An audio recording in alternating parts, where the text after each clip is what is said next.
अगर मैं आपसे कहूं कि अगले 90 दिन के लिए पूरी तरह गायब हो जाओ, नहीं, हिमालय नहीं जाना, ऋषिकेश में कोई आश्रम भी ज्वाइन नहीं करना, बस व्हाट्सएप बंद कर दो, इंस्टाग्राम डिलीट कर दो, अपना फेसबुक उड़ा दो, यार दोस्तों के साथ पार्टी और मस्ती को पूरी तरह स्किप कर दो, तो आपकी पूरी जिंदगी बदल सकती है। मैं Sonu Sharma, corporate trainer and a life coach, पिछले 15 साल में कई करोड़पति और अरबपति लोगों से मिला। एक चीज जो सभी सक्सेसफुल लोगों में मैंने देखी है और जो मैंने खुद सीखी है, वही आज के इस वीडियो में आपको बताने जा रहा हूं। अगर आप कुछ बड़ा करना चाहते हैं, अगर आप फाइनेंशियली फ्री बनना चाहते हैं, अगर आप 9 से 5 की जॉब में थक चुके हैं, तो मेरे इस वीडियो को लास्ट तक जरूर देखिए। आज का वीडियो शुरू करते हैं आज के यूथ से, जो आज सबसे ज्यादा कंफ्यूज है, उसे कुछ समझ नहीं आ रहा कि क्या करे। एक और उसे घर का प्रेशर है कि जल्दी जॉब ज्वाइन करो, कुछ कमा के लाओ। दूसरी ओर दोस्त कह रहे हैं अरे छोड़ो जॉब वॉब, स्टार्टअप करते हैं, उसमें बड़ा पैसा है, वैल्यूएशन में जाएंगे, फंडिंग उठाएंगे। और तीसरी तरफ सोशल मीडिया पर छोटी उम्र के इन्फ्लुएंसर दिखा रहे हैं कि असली कमाई तो यहाँ है, यहाँ ब्रांड है, एक एक रील बनाने के लाखों दे रहे हैं। और कोई समझा रहा है कि छोड़ो ये सब कुछ, तुम लिंक्डइन पर प्रोफाइल बनाओ, जिंदगी में बड़े पैसे कमाने के लिए ज्यादा से ज्यादा लोगों से कनेक्शन होने चाहिए। तो आज का यूथ सुपर कंफ्यूज है कि करे क्या।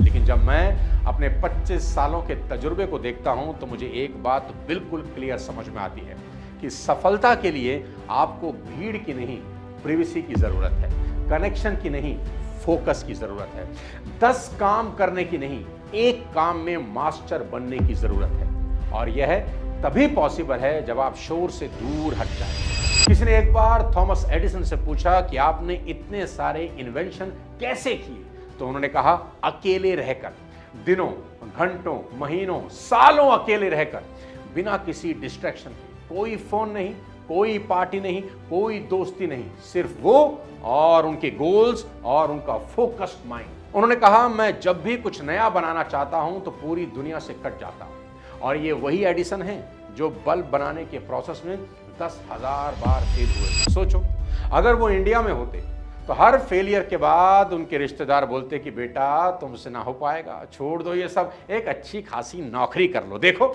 शर्मा अंकल का लड़का कितनी छोटी उम्र में लाखों बना रहा है। तो क्या वो कभी लाइट बल्ब बना पाते? शायद नहीं, क्योंकि हर कोई उन्हें डिमोटिवेट कर रहा होता। लेकिन एडिसन ने एकांत चूज किया और इसी एकांत ने उन्हें महान बना दिया। इसलिए मैं कहता हूं अगले 90 दिन के लिए गायब हो जाओ। जानते हैं गायब होने से होगा क्या? गायब होने से 5 चीजें होंगी। सबसे पहले फोकस। एंड्रयू कार्नेगी ने एक बार कहा था कि ज्यादातर लोग अपनी पूरी लाइफ एवरेज चीजें करते हुए निकाल देते हैं, वो कभी कुछ एक्स्ट्राऑर्डिनरी करते ही नहीं। क्यों? क्योंकि वो कभी एक चीज पर फोकस नहीं करते। आज की यूथ की सबसे बड़ी प्रॉब्लम क्या है जानते हैं? मैं बताता हूं। वो स्टॉक मार्केट में इन्वेस्ट करता है, उसका यूट्यूब पर चैनल भी है, डिजिटल मार्केटिंग का भी गुरु है और 4-5 काम उसके झोले में झूल रहे हैं, लेकिन वो किसी एक चीज का एक्सपर्ट नहीं बन रहा। दोस्त, अगर तुम अगले 5 साल सिर्फ एक चीज पर फोकस करो ना, तो तुम वो हासिल कर सकते हो जो बाकी के 99% लोग कभी जिंदगी में हासिल नहीं कर पाएंगे। आपका गायब होना इसलिए भी जरूरी है क्योंकि दुनिया का शोर आपको आपके गोल से भटका रहा है। हेनरी फोर्ड ने एक बार कहा था कि जब वो अपनी पहली कार बना रहे थे तो सबने उन्हें पागल कहा, लेकिन फोर्ड ने क्या किया? उन्होंने एक छोटी सी वर्कशॉप में खुद को लॉक कर लिया। दिन रात वो वही काम करते, किसी से मिलते नहीं, किसी की सुनते नहीं, और रिजल्ट क्या आया? आज पूरी दुनिया फोर्ड की गाड़ियां चलाती है। फोर्ड ने कहा था कि जब मैं अपनी वर्कशॉप में अकेला होता था ना, तो मुझे लगता था पूरा ब्रह्मांड, पूरा यूनिवर्स मेरी हेल्प कर रहा है। मुझे आइडियाज अपने आप आते थे, सॉल्यूशंस अपने आप मिल रहे थे, लेकिन जैसे ही मैं बाहर जाता था, लोगों से मिलता था, तो मेरी सारी क्लैरिटी खो जाती थी, मैं कंफ्यूज हो जाता था। इसलिए मैंने डिसाइड किया कि मैं ज्यादातर टाइम अकेले रहूंगा ताकि मेरा काम पर मेरा फोकस हो सके। गायब होने का दूसरा बड़ा मकसद, एकांत में बैठकर अपनी लाइफ का गोल क्लियर करो कि जिंदगी से मुझे आखिर चाहिए क्या। एक गोल बनाओ और अपने गोल पर इतना फोकस हो जाओ कि बाकी सब सेकेंडरी हो जाए। यह गोल एकदम क्लियर और स्पेसिफिक होना चाहिए और फिर आप उसे दिन में कम से कम 3 बार जोर से पढ़ो। एक बार सुबह उठकर, एक बार दोपहर में और एक बार रात को सोने से पहले। लेकिन यहाँ एक बात ध्यान रखनी है, जब आप पढ़ रहे हैं ना अपना गोल, तब एक साथ उसे विजुलाइज भी करिए। इमेजिन करो कि वो गोल अचीव हो रहा है, अचीव हो चुका है। विजुअलाइजेशन बहुत इंपॉर्टेंट है दोस्त, क्योंकि यह आपके सबकॉन्शियस माइंड को प्रोग्राम करता है। लेकिन यह तभी काम करता है जब आप कंसिस्टेंट इसे करते हैं। एक दिन से कुछ नहीं होगा, मिनिमम 90 दिन आपको यही करना है, क्योंकि रिसर्च बताती है कि किसी भी हैबिट को परमानेंट बनने में कम से कम 90 दिन लगते ही हैं। पहले 30 दिन में बहुत स्ट्रगल होगा, मन बड़ा भटकेगा, अगले 30 दिन थोड़ा आसान लगेगा और लास्ट के 30 दिन में ये आपकी नेचर बन जाएगा, सब फ्लो में होने लगेगा। अब आपको अपने गोल को अचीव करने के लिए जो नॉलेज चाहिए ना, वो नॉलेज एक्वायर करनी होगी। देखो दोस्त, जर्नल नॉलेज से कुछ नहीं होता, आपको अपने काम का स्पेशलाइज होना पड़ता है। अगर आप ऑनलाइन बिजनेस करना चाहते हैं तो डूब जाओ। आपको digital marketing, SEO, social media, sales funnel, Meta ad, customer psychology, सब कुछ इन डेप्थ सीखना होगा। मैं आपको जॉन डी रॉकफेलर का एग्जांपल देता हूं। रॉकफेलर दुनिया के पहले बिलियनियर थे। जब उनसे पूछा गया कि आपने इतना पैसा कैसे बनाया, तो उन्होंने बड़ी सिंपल सी और बड़ी मजेदार बात कही। उन्होंने कहा, मैंने सिर्फ ऑयल इंडस्ट्री के बारे में सीखा, मैंने बाकी किसी चीज में अपना टाइम वेस्ट ही नहीं किया। मुझे पता था कि ऑयल कैसे मिलता है, कैसे निकाला जाता है, कैसे रिफाइन किया जाता है, कैसे डिस्ट्रीब्यूट किया जाता है। मैं ऑयल का चलता फिरता एनसाइक्लोपीडिया बन गया और इसी स्पेशलाइज्ड नॉलेज ने मुझे बिलियनियर बनाया। तो दोस्त, इन 90 दिनों में आप रोज 4 से 6 घंटे सिर्फ अपनी स्पेशलाइज्ड नॉलेज को बढ़ाने में लगाइए। किताबें पढ़िए, ऑनलाइन कोर्स कीजिए, प्रैक्टिस कीजिए, लेकिन सिर्फ वो चीजें करिए जो आपके गोल से डायरेक्टली रिलेटेड है। कोई डिस्ट्रैक्शन नहीं, कोई टाइम वेस्ट नहीं। और यह भी इंपॉर्टेंट है कि आप सिर्फ पढ़े नहीं, उसे अप्लाई भी करें, क्योंकि नॉलेज अपने आप में पावर नहीं होती। जो भी आप सीख रहे हैं उसे इमीडिएटली इंप्लीमेंट करिए। गायब होने का तीसरा बड़ा इंपॉर्टेंट मकसद है कि आपको अपने माइंड को डिसिप्लिन करना होगा। यह रूल बड़ा सिंपल है दोस्त, जब भी आप कोई काम शुरू करें तो उसे खत्म करके ही छोड़ें, बीच में कभी मत छोड़िए। लोग काम तो शुरू करते हैं पर साला खत्म नहीं करते। मुझे एक बार एक यंग लड़का मिला, राइटर बनना चाहता था। उसने मुझसे कहा कि सोनू सर, मैं लिखना शुरू करता हूं लेकिन बीच में ही मेरा मोटिवेशन खत्म हो जाता है। मैंने उससे कहा कि बेटा, तुम्हें मोटिवेशन की जरूरत नहीं है, तुम्हें डिसिप्लिन की जरूरत है। जब तुम लिखना शुरू करो आज के बाद, तो डिसाइड करो कि कम से कम 1000 वर्ड लिखूंगा, फिर चाहे कुछ हो जाए 1000 वर्ड पूरे करके ही उठो। उसने मेरी बात मान ली और अगले 90 दिन तक हर दिन 1000 वर्ड लिखे। कोई बहाना नहीं, कोई एक्सक्यूज नहीं। 90 दिन के बाद उसने मुझे दिखाया, वो एक पूरी किताब लिख चुका था और वो किताब पब्लिश भी हुई। मैं आपको आसान तरीका बताता हूं दोस्त। हर शाम सोने से पहले ना 3 चीजों की लिस्ट बना लीजिए जो अगले दिन करनी है, और अगले दिन उन तीनों को पूरा करके ही किसी और चीज की तरफ बढ़िए। यह आपको डिसिप्लिन सिखाएगा। और एक बात याद रखिए, यह 3 चीजें बहुत इंपॉर्टेंट होनी चाहिए, अर्जेंट नहीं, इंपॉर्टेंट।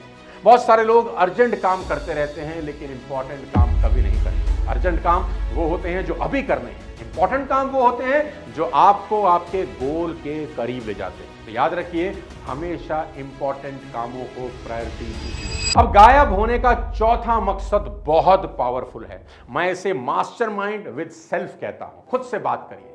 हर रात सोने से पहले अपने आप से पूछिए कि आज मैंने अपने गोल के लिए क्या किया, क्या मैं आज पहले से बेहतर हूं, कहां मैंने गलती करी, कहां मुझे इंप्रूव करना है। यह सेल्फ रिफ्लेक्शन, यह सेल्फ टॉक बहुत जरूरी है। मैंने पढ़ा है कि एंड्रयू कार्नेगी हर रात 1 घंटा सिर्फ थिंकिंग में बिताते थे। वो अपने बेड पर लेटते थे, आंख बंद करते थे और सिर्फ सोचते थे। कोई बुक नहीं पढ़ते थे, कोई म्यूजिक नहीं सुनते थे, कोई फोन नहीं, बस डीप थिंकिंग। वो अपने बिजनेस के बारे में सोचते थे, अपने गोल्स के बारे में सोचते थे, अपनी मिस्टेक्स के बारे में सोचते थे, और वो कहते थे कि ये 1 घंटा मेरे पूरे दिन से ज्यादा वैल्यूएबल है। कार्नेगी ने एक और बात बताई, बड़ी गजब की। उन्होंने कहा, जब मैं इस थिंकिंग टाइम में होता हूं ना, तो मुझे ऐसे आइडियाज आते हैं जो मुझे नॉर्मली कभी नहीं आते। मेरा सबकॉन्शियस माइंड मुझसे बात करता है, मुझे वार्निंग देता है, और मैंने हमेशा अपने सबकॉन्शियस माइंड की सुनी है। तो अगले 90 दिनों में आप भी यही प्रैक्टिस करिए। हर रात 1 घंटा सिर्फ थिंकिंग के लिए रखिए। सोचिए, फोन नहीं, कोई टीवी नहीं, बस आप और आपके विचार। और आप देखिएगा कि कुछ हफ्तों के बाद आपका सबकॉन्शियस माइंड आपसे बात करना शुरू कर देगा और आपका अगला दिन बेहतर होता चला जाएगा। अब गायब होने का पांचवा और आखिरी मकसद, आपको दो चीजों से अगले 90 दिन दूर रहना होगा। पहला, नेगेटिव लोग, और दूसरा, सोशल मीडिया। सबसे पहले बात करता हूं नेगेटिव लोगों की। ये वो लोग हैं जो हमेशा कंप्लेंट करते रहते हैं, ये हमेशा दूसरों को नीचा दिखाते हैं, दूसरों में कमियां ढूंढते रहते हैं, ये आपके ड्रीम्स किलर्स हैं। इन लोगों से जितना दूर हो सके दूर हो जाइए। मैं नहीं कह रहा कि इन्हें परमानेंटली जिंदगी से कट ऑफ कर दो, लेकिन अगले 90 दिन जितना दूर हो सके इनसे दूर होइए। नेगेटिव लोग एक वायरस की तरह होते हैं, अगर आप उनके साथ ज्यादा टाइम बिताएंगे ना तो आप भी इन्फेक्टेड हो जाएंगे। इसलिए अगले 90 दिन में अपने आप को प्रोटेक्ट करिए और सिर्फ पॉजिटिव लोगों की संगत में रहिए। और आपकी जिंदगी में यूजलेस गॉसिप करने वाले जितने भी लोग हैं, जो आपके आसपास घंटों निकम्मी बातें करते रहते हैं, कोई प्रोडक्टिव बात नहीं, किसने कौन सी कार ली, कौन कहां हॉलीडे मनाने गया, कौन कहां शादी में गया, किसका किसके साथ अफेयर है, कौन किसके अगेंस्ट है, सब फालतू की बातें हैं। इन कन्वर्सेशन से बचिए।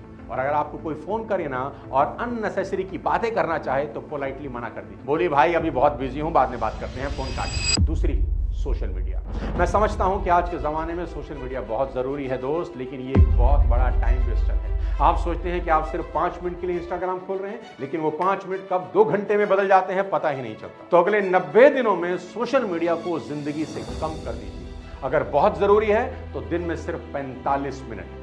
सोशल मीडिया आज एक फर्जी दुनिया बन गया है। लोग अपनी सक्सेस को बड़ा चढ़ा के दिखाते हैं, और जब आप ये देखते हैं तो आपको लगता है कि बाकी सब आगे बढ़ गए, मैं ही पीछे रह गया। लेकिन यह सच नहीं है, यह सिर्फ इल्यूजन है। इस इल्यूजन में मत फंसिए। मैं नहीं कह रहा एंटरटेनमेंट बुरा है, लेकिन जब आप अपने 90 दिन के ट्रांसफॉर्मेशन फेज में है ना, तो हर एक मिनट काउंट करता है। तो नेटफ्लिक्स, मूवीज, क्रिकेट मैच देखना, ये सब बहुत कम कर दीजिए, हफ्ते में सिर्फ एक बार। अब आप सोच रहे होंगे कि सोनू सर यह तो बहुत मुश्किल काम है, 90 दिन इतना लंबा टाइम है, मैं कंसिस्टेंटली ये सब करूंगा कैसे? वो भी मैं बताता हूं। पहले 30 दिन सबसे मुश्किल होंगे। आपका माइंड आपको 1000 बहाने देगा, आपके दोस्त आपको बुलाएंगे, घर वाले टोकेंगे, फोन रिंग करेगा, आपको लगेगा मैं शायद गलत कर रहा हूं, लेकिन आपको यहां स्ट्रांग रहना ही होगा। मैं आपको कुछ टिप्स देता हूं। 90 दिन बहुत बड़ा लगता है, मैं इसे छोटे छोटे पार्ट्स में बांट देता हूं। पहले 7 दिन, फिर 15 दिन, फिर 30 दिन, और हर माइलस्टोन सेलिब्रेट करिए। इससे आपको मोटिवेशन मिलेगा। जैसे ही पहले 7 दिन आप कंप्लीट करते हैं तो अपने आप को कुछ स्पेशल खाने को दीजिए, एक पिज्जा मंगा दीजिए कि पहले 7 दिन शानदार सक्सेसफुल मैं कर गया।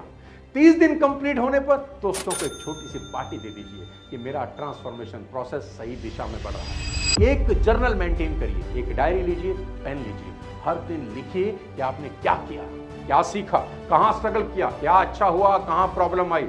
यह जर्नल आपके लिए बहुत वैल्यूएबल बन जाएगा। लेकिन यहाँ एक बहुत बड़ा डेंजर है दोस्त, इसको ध्यान से सुनना। जब आपको थोड़ी सक्सेस मिलने लगेगी ना तो आप लापरवाह हो सकते हैं। आप सोच सकते हैं कि अब मैं रिलैक्स कर सकता हूं, एक दिन छोड़ देता हूं, वीकेंड पर एंजॉय कर लेता हूं, लेकिन नहीं। यही वो टाइम है जब आपको और ज्यादा पुश करना है, क्योंकि मोमेंटम बहुत इंपॉर्टेंट होता है। जब आप मोमेंटम में होते हैं तो चीजें आसान होती हैं, लेकिन अगर आप मोमेंटम को ब्रेक कर देते हैं तो साला फिर जीरो से शुरू करना होता है। 90 दिन पूरे होने के बाद जब आप पीछे देखेंगे ना तो आपको खुद पर बहुत गर्व होगा। आप एक कंप्लीटली डिफरेंट पर्सन होंगे, और मैं आपको गारंटी देता हूं जब आप 90 दिन के बाद आईना देखेंगे ना और खुद को देखेंगे तो आप खुद को पहचान नहीं पाएंगे। आपकी आंखें अलग होंगी, आपका कॉन्फिडेंस अलग होगा, आपका पोस्चर अलग होगा, क्योंकि 90 दिन की कंसिस्टेंट मेहनत इंसान को ट्रांसफॉर्म कर देती है। तो अगले 90 दिन वनवास पे जाने का वक्त आ गया है। एक बार इस 90 दिन के वनवास को भोग कर वापस आइए, पूरी दुनिया आपको तिलक लगाने का इंतजार कर रही है। मेरी शुभकामनाएं आपके साथ हैं। आपके 90 दिन आज से ही शुरू होते हैं। जल्दी मिलता हूं अगले किसी और वीडियो के साथ, तब तक अपने स्वास्थ्य का ध्यान रखिए। जय हिंद।